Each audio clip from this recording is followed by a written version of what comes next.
মনের কথা, হিন্দিতে কয় মন কি পার মানে দিল কা পার, জানো নি? এখানে নরেন্দ্র মোদী মনের কথা বলবো মানে মন কথা, দিল কা পার। কি করবো জানি নি? ভাইও বহনো আচ্ছা দিন আইগা, আচ্ছা দিন আইগা, হয়তো আমি দেখতে আছেন, আমি যাচ্ছি তার মনে আছে তো এখন, হামলো কালো টাকা লেকে আইগা, विजय माल्या को लेके आएगा, राहुल चुक्ति को लेके आएगा। एनडीए और कांग्रेस सरकार जितना देश का पैसा है उनको लेके गया, हम लोग वापस लेके आएगा। हम लोग गरीब आदमी को, युवा भाई को, नौजवान को हम लोग रोजगार दे देगा। क्यों रे भाई आइसे ना विजय माल्या आवांते पासे ना, कालो टाकाओ आइसे ना, बेकार कर्मचारी चाकरिও পাইছে না, রোজগারও হইছে না, বেকাররা সব বিদেশ ভাগছে, একজন ব্যক্তিরে পাই আইছে বাংলাদেশ থেকে শেখ হাসিনা রে।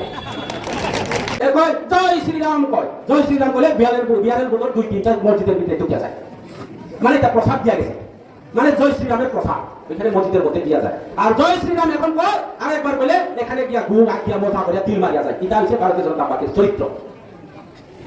এখানে যারা বিজেপিরা এই যে ভারতবর্ষের জাতীয় পতাকা তৈরি করছে, আপনারা জানেন জাতীয় পতাকা তৈরি করছে আজকে মুসলিম, আর মুসলিম বলে টেররিস্ট উগ্রপন্থী। আজকে এই ভারতবর্ষ আমাদের মাদ্রাসা স্টুডেন্ট, আমাদের ভারতবর্ষের যে নেতা আমাদের এপিজে আব্দুল কালাম, আজকে এপিজে আব্দুল কালামের নেতৃত্বে এই ভারতবর্ষ পারমাণবিক শক্তিধর হয়েছে। আজকে ওনারা কয় আরো এখানে কয় হিন্দু খাতরামি হয়ে বলে এখানে হিন্দু সভা করে। আমি তো হিন্দু, আজকে যদি তুমি প্রকৃত হিন্দু হয়ে থাকে, আজকে এই এলাকার বিধায়ক এখানে নিমন্ত্রণ পাচ্ছে, আজকে বিজেপির এমডিসি নিমন্ত্রণ পাচ্ছে, আমাদের বিধায়ক পঞ্চমসু, আমাদের যে আমি এই এলাকার এমডিসি, আমি কেন এখানে নিমন্ত্রণ পাচ্ছে না? আজকে ধর্ম নিয়ে রাজনীতি করছে। আমি একটু আগে বলছে এই রামের আসল ভক্ত হচ্ছে হনুমান, এই হনুমানের গদা বাড়ি খাইবো আগামী দিন। আর হিন্দু হিন্দু করে সব কথা। আর বেটিরা কি কয়, বেটিরা কি কয়, बहनों आप लोगों का मांग क्या है? नरेंद्र मोदी जी हम लोग रोजगार चाहिए। बेटीरा कहे ये तो मेरा दिल का बात है। बोले की कहे आप लोगों का खाता है क्या? भाषण देखी तो तुमने ना, खाता मैंने अकाउंट आसिनी को याचिका अकाउंट आसिनी दे देखी कहे आप लोग काम सुबह में जाके बैंक में खाता खुलवाओ। खाता खुलने का बाद मेरे पार्टी बीजेपी सरकार आने का बाद बैंक का खिड़ का अंदर आपका खाता घुसा दो। घुसाने का बाद आपका अकाउंट में पूरा 15 लाख रुपया घुस किया। एक টাকাও পাই না। মুখার পাতি মনে করবা তীব্র মুখার পাতির উপরে যদি স্পর্শ করে 11,000 ভোল্টেজের মধ্যে আপনারা হাত লাগাইছেন। চার কথা বলে দিলাম। আজকে আমাদের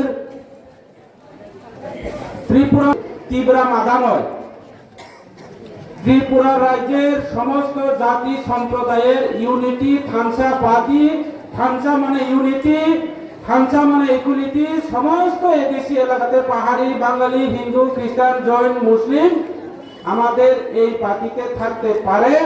এবং এই পার্টি হচ্ছে ত্রিপুরা মুখা পার্টি, ইউনিটি পার্টি। এই পার্টির আজকের প্রতিষ্ঠা দিবস। প্রতিষ্ঠা দিবস করলে আমার জন্ম নিছে এটা না, ত্রিপুরা মুখা পার্টি হইছে অন্যায়ের বিরুদ্ধে ভারতীয় জনতা পার্টিরা, বিজেপি সরকার মাইনরিটির সম্প্রদায়ের উপর মানুষের মসজিদ জ্বালিয়ে দেওয়া হয়, সংখ্যালঘুদেরকে নির্যাতন করা হয়, যারা পিছিয়ে পড়া জাতি ওনাদেরকে নির্যাতন করা হয়। তার জন্য আমরা 5 বছরের আগে থেকে শুরু করে আজকের দিনে আমাদের এই প্রতিষ্ঠাতা দিবস এবং প্রতিবাদ দিবস ত্রিপুরা মুখা পার্টি অন্যায় প্রতিবাদ করব এবং পিছিয়ে পড়া জাতিকে আমরা রক্ষা করব। সমস্ত জাতি সম্প্রদায়ের তাদের হিস্টোরিক্যাল, তাদের সংবিধান, তাদের অধিকার, তাদের যে ন্যায্য, তাদের যে মৌলিক অধিকার রক্ষা করার তাগিদে আজকে ত্রিপুরা মুখা পার্টি আজকের দিনে জন্ম নিয়েছে। তার জন্য আজকে আমরা 5 বছর উত্তীর্ণ হয়েছে আমাদের 5 ফাউন্ডেশন ডে অথবা 5 বছর উত্তীর্ণ আমাদের প্রতিষ্ঠাতা দিবস। তাই আজকে প্রতিষ্ঠাতা দিবসে আজকের সবার সভাপতি আমাদের এই এলাকার প্রবীণ নাগরিক, সোশ্যাল ওয়ার্কার, বড় কাহাম, সমাজসেবী, ধার্মিক ব্রত এবং ত্রিপুরা মুখা নিব অ্যাডভাইজারি কমিটি চেয়ারম্যান যিনি জন্ম সিং ত্রিপুরা 3 আচুর্যতম জন্ম সিং ত্রিপুরা তিনি সভানি সভাপতি। 3 ফাই মঞ্জক ফাইকা যিনি অন্যান্য নেতারা যতনি মুংসালিয়া হলিউড থেকে শুরু করে মোহনলাল মায়াবতী তিপ্রা মুথা পাতি না ছাগো, তিপ্রা মুথা পাতি আমা পাতি নয়। মোহনলাল চাকমা তিপ্রা মুথাও ভাই তোমরা, তাইলে আমা পাতি নয় এই প্রমাণ আর করতে পারতো না ভারতীয় জনতা পার্টি। পরিষ্কার কথা, আমি বেশি আলোচনা করতাম না। আমার এখানে সমস্ত নেতৃত্বদের নেতৃত্বে ইউথ থেকে শুরু করে টিডব্লিউরা, মানিকপুর থেকে শুরু করে আমাদের এই এলাকার বিভিন্ন অঞ্চলের নেতৃত্বরা অক্লান্ত পরিশ্রমের মাধ্যমে আজকে আমাদের ফাইট ফাউন্ডেশন ডে, এই ফাউন্ডেশন ডে তিনি অনেক বড় অনেক জায়গায় ফেলে যেইভাবে কষ্ট পরিশ্রম করে নিজেরই খরচ পায়, নিজেরই রাং পয়সা পায়, মূল মাইক করে তিনি এই আলোচনা কাছে গুরুত্বপূর্ণ রং তিনি ঘোষণা করেন। ভারতীয় জনতা পার্টির কারণে 6 লাখ মহাভারত রামায়ণ বলতো পৃষ্ঠা তো এক থেকে আরো বেশি পৃষ্ঠা আছে এই ভারতীয় জনতা পার্টি সরকারে। ভরসা মুসলিম নাকি দেশদ্রোহী, মাইনরিটি সম্প্রদায় নাকি দেশদ্রোহী, মুসলিম সম্প্রদায় নাকি টেররিস্ট। এই এলাকার বিধায়ক বিধানসভার দাঁড়িয়ে আজকে আগরতলা আমাদের পবিত্র বিধানসভার দাঁড়িয়ে কি বলছেন? উনি বলেছেন যে মুসলিম নাকি যারা মাদ্রাসা ছাত্র ছাত্রীরা নাকি ভারতবর্ষের দ্রোহী, দেশদ্রোহী। আজকে মুসলিমরা নাকি অগ্রবাদী। আমি বলতে চাই ওনারা আজকে হিন্দুর নাম দিয়ে রাজনীতি করে। আমিও একজন হিন্দু, আমার বাড়িতে মন্দির আছে, আমাদের বাড়িতে এখনো মন্দির আছে। প্রত্যেকটা পূর্ণিমা অমাবস্যা এই যে আজকে আমাদের যে পূজা চলছে সামনে আমাদের বারান্দায় আমাদের মন্দিরে পূজা হবে, পূজা পার্বণ হবে। আমিও একজন হিন্দুর ছেলে, আমরা জেনারেশন টু জেনারেশন সাধুর পরিবারের ছেলে, আমিও একজন হিন্দুর পরিবার। ওনারা নাকি আজকে প্রকৃত হিন্দু, আমরা 2 নম্বর হিন্দু হয়ে গেছে। আমরা বলে 2 নম্বর হিন্দু, তারা কয় রাম দিয়া রাজনীতি করে, জয় শ্রীরাম কয়। রাম কি নরেন্দ্র মোদীর জন্মের আগে জন্ম নিছে না নরেন্দ্র মোদী রামরে জন্ম দিছে? আমরা যারা হিন্দুরা সবাই জানে সত্য ত্রেতা দ্বাপর কলি 4 যুগ শ্রীরাম, প্রভু শ্রীরাম অবতার আছে। এখানে সাধু বাবা আছে, এখানে আমার গুরুজি আছে, তারা সাধু সন্ন্যাসীর সঙ্গে রাজনীতি করে।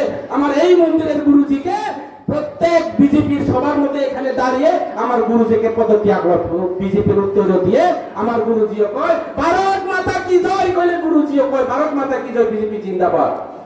গুরুজির সঙ্গে, মন্দির মসজিদের সঙ্গে, ভগবানের সঙ্গে, প্রভু শ্রীরামের সঙ্গে যদি রাজনীতি করে, আগামী দিনে প্রকৃত রামের ভক্ত হচ্ছে আজকে হনুমান।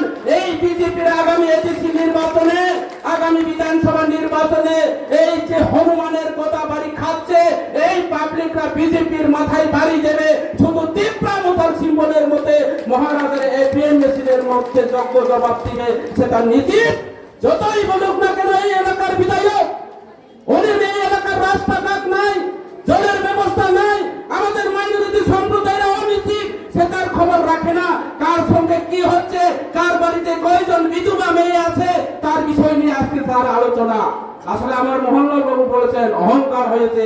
আমি আজকে পরিষ্কার করবো, আমি পরিষ্কার থামাই, ভারতবর্ষের সবচেয়ে মিথ্যাবাদী রাজনৈতিক দলের নাম কি? ভারতীয় জনতা পার্টি সরকার।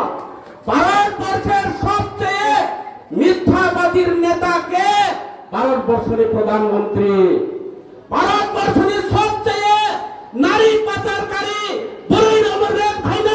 নির্যাতন খাই নাই, বিহীন একমাত্র ভারতীয় জনতা পার্টি। তিনি পরিষ্কার ছাড়াই এমএলএ বাবু বলে মানুষের চারিত্রিক বিষয় নিয়ে, এমএলএ বাবু আমার এখানে মায়াবতী চাকমা আছে, রাত 12টার সময়ে একজন যুবতী মহিলাকে, আমি নাম বলবো না, নির্যাতন করে আধা মৃত্যু করে আজকে মায়াবতীর বাড়িতে রেখে দেওয়া হয়েছে। আমার মায়াবতী দিদি চিকিৎসা করতে বাধ্য হয়েছে। আর কি বলে কয় মায়াবতী দিদি তুমি হাররে ন হয় একা একা চিকিৎসা কর। মায়াবতী চাকমা চিকিৎসা করছো তো না? মায়াবতী দিদি করছো তো? আর এই কথা কইয়া মায়াবতী একদিন বাসনে কইয়া দিছে, তে কি কয় মায়াবতীর বিরুদ্ধে কেস করো। আমি কইছি আমি সাক্ষী আছে, হিম্মত থাকলে কেস করো, হিম্মত থাকলে কেস করো। আজকে বলছে আমার তুমি বলে পত্র কাগজের মতো, তুমি যদি পত্র হয়ে থাকে কমিউনিস্ট 25 বছরের আমলে কমিউনিস্টকে লুচ্চা ফুচ্চা আজকে সমস্ত ধুলিসাৎ কইরা তোমার বাড়িতে চাকরি, তোমার পয়সা সুতোবাই চাকরি, তোমার আত্মীয় স্বজন চাকরি, গভর্নমেন্ট প্রজেক্ট যত লুটে পুঁতে খেয়ে, আর ভারতীয় জনতা পার্টিতে উনি আছেন বিএসসি চেয়ারম্যান পাওয়ার জন্য বিজেপিতে আবার রিটার্ন করছে, ব্যাক করছে। আজকে আমি বলছি, আয়ো তুমি আমার সঙ্গে, তোমাকে এই বিধানসভার কেন্দ্রের আমি বিধায়ক তৈরি করা হবে। আজকে এই এলাকাতে দীর্ঘ বছর ত্রিপুরা এমএলএ, ত্রিপুরা এমডিসি, ত্রিপুরা বিধায়ক, শ্যামাচরণ ত্রিপুরা থেকে শুরু করা নীলাজয় ত্রিপুরা, আজকে আমার এলাকার এই চাকমা সম্প্রদায় কোন দোষে আজকে তাদের এই সুযোগ দেওয়া হচ্ছে না? আমি হংস ত্রিপুরা এই চাকমাকে বিধানসভার কেন্দ্রে বিধায়ক তৈরি করব, এই কথা আমি বলেছি। আজকে শম্ভুলাল চাকমাকে আমরা আমাকে এই বিধানসভার কেন্দ্রে বিধায়ক তৈরি করেছে। আর বিধায়ক হওয়ার পর কথাই আছে সব্বা সাথ সব্বা বিকাশ, কিন্তু শুধু ভাই আর বড় ভাই আর ছোট ভাইয়ের বিকাশ চলছে। সব্বা সাথ সব্বা বিকাশ, আজকে মানুষের এলাকার রাস্তা নাই, পানীয় জল নাই, নল আছে জল নাই, রাস্তা আছে রোড নাই, আজকে বিভিন্ন জায়গাতে কারেন্ট নাই, বিভিন্ন জায়গাতে গত বিধানসভা নির্বাচনে যেইভাবে প্রতিশ্রুতি ব্ল্যাক টপ রাস্তা, আজকে খালসারা গোবিন্দ বলেছে ব্ল্যাক টপ রাস্তা গাঠা তো হয়ে রয়েছে, মানুষ ডেলিভারি করলে দোলন নিয়ে আসতে হয়। এই হচ্ছে বিজেপির সব্বাচার সব্বা বিকাশের যে পরিস্থিতি। আজকে এই এলাকার মানুষের মিথ্যা কথা বলছেন, কি বলছেন? এই কারণে বলছে ভারতবর্ষে না হিন্দুস্তানে সবচেয়ে জুথা পার্টি, জুথা নেতা ভারতীয় জনতা পার্টি, আর জুথা নেতা হচ্ছে নরেন্দ্র মোদী। আমি এখন যদি আপনারা মিথ্যা কথা কই, যেখানে মহিলা বেশি, নরেন্দ্র মোদীর চরিত্র আপনারা দেখেন। এদিকে কয় বেটি বাঁচাও বেটি পড়াও, বেটি বাঁচাও বেটি পড়াও, ভারতবর্ষ থেকে প্রায় 50,000 শিশু নারী যুবতী নিখোঁজ। এখন টকায়া পাইছে কই? আইল্যান্ডে গিয়া পাইছে ইন্ডিয়ার মেয়েরা। আমার মোদী বাবু গিয়া এখানে নাচে। আপনারা জানেন, আপনারা জানেন আজকে অনলাইনের মাধ্যমে অ্যাপস একটা চালু করা হয়েছে। মেয়েরা ফোনে কথা কয়, কথা কয়ে কয় আয়ো আমার এখানে তোমারে টাকা দেওয়াইব, সুন্দর সুন্দর বেতার লগে কথা কইব। কোন পেটি জামাই ছেড়ে আবার গিয়া গেছে আইল্যান্ডের মধ্যে গিয়া ঢুকছে, আর বার হইতে পাই না। এখানে গিয়া আমার প্রধানমন্ত্রীর নাচে, রাহুল গান্ধী